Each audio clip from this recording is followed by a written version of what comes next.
প্রিয় দর্শক, দেখতে পাচ্ছেন সরাসরি রামগতি নিউজ ভিশন।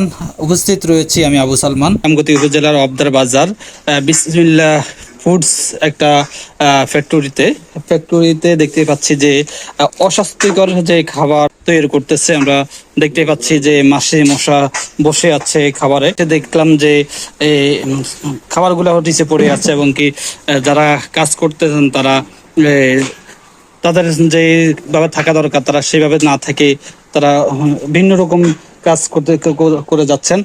আমরা দেখতে পাচ্ছি যে অস্বাস্থ্যকর যে খাবারটা, এই খাবারের কারণে শিক্ষার্থীরা অসুস্থ হওয়ার সম্ভাবনা বেশি রয়েছে। আমরা দেখতে পাচ্ছি যে এই পরিবেশে যদি খাবার দেওয়া হয় তাহলে একটা সাধারণ মানুষ, একটা সুস্থ মানুষও অসুস্থ হওয়ার সম্ভাবনা আছে।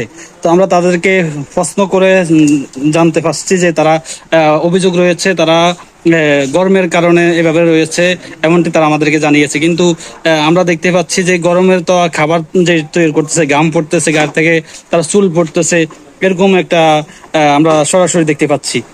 দর্শক, যে জনমনে প্রশ্ন যে এই অস্বাস্থ্যকর খাবার যদি পরিবেশন করা হয় প্রতিদিন, প্রত্যেকটি দোকানে দোকানে এই খাবারগুলা পরিবেশন করা হয়, যদি সাধারণ জনগণ খায় সেটা সুস্থ মানুষ অসুস্থ হওয়ার সম্ভাবনা দেখা দেয়।